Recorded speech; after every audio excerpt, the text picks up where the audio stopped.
I gave myself 100 days to transform. My goal?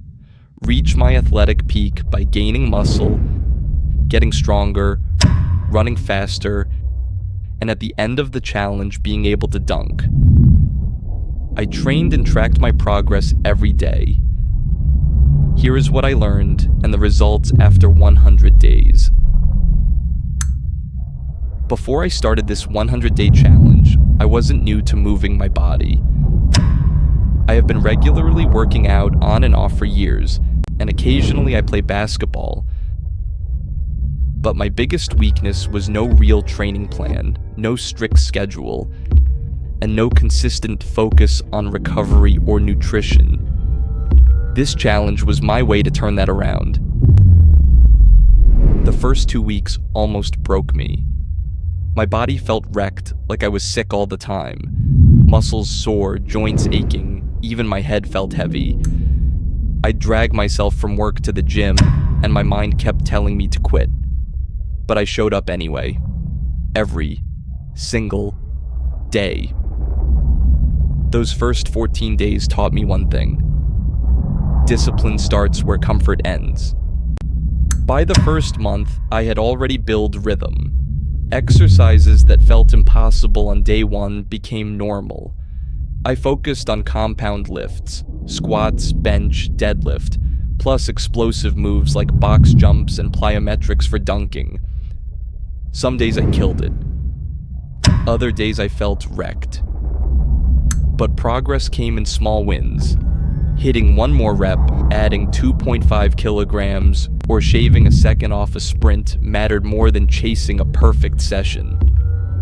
After about 20 days of daily training, things finally started to click. I wasn't getting tired as easily anymore. My lifts were getting heavier, and my body, it just felt more athletic. So I kept going. I locked in on my diet, focusing as much as possible on hitting my protein goals. No unnecessary sweets, no random carbs. I started eating so many eggs, I felt like a total weirdo every time I paid the cashier. Day after day, either heavy lifting, basketball training, or even just jump sessions at the rim, and the days just kept rolling by. Halfway in, I noticed something strange. My weight stayed stuck. At first, I panicked. I thought I was failing. But then I looked closer. My body was changing. I looked fuller. My muscles were harder. Friends started telling me, "You look stronger." And my lifts, they kept going up. Same weight, new shape. The last stretch was the hardest. Long work days, fatigue, soreness piling up. But I doubled down on recovery, sleep, protein, rest days, and slowly my legs got quicker. My shot felt smoother. But the biggest change wasn't just physical, it was mental. Training wasn't a challenge anymore, it became part of me. And then something significant happened. Something that changed everything. I tossed the ball up, let it bounce off the backboard, and in that split second, everything slowed down. I exploded upward, reached with one hand, and threw down a clean self-backboard alley-oop dunk. For a moment, I just hung there, stunned. All the long days, the soreness, the strict diet, the grind, it was all worth it. That dunk wasn't just a highlight, it was proof. Proof that I had changed. When the 100 days ended, I sat down and asked myself, what did I really learn? Not just about training, but about myself. Besides the obvious lessons you probably have heard before, like that discipline is stronger than motivation, or that showing up tired still beats not showing up at all, or that recovery is as important as the workout itself. Here are the 10 biggest, more scientific lessons I'll carry with me forever. Number 1, strength increases before muscle size. Because your nervous system learns to recruit fibers more efficiently. Number 2, protein timing matters less than total daily intake. Hitting the target consistently drove recovery and growth.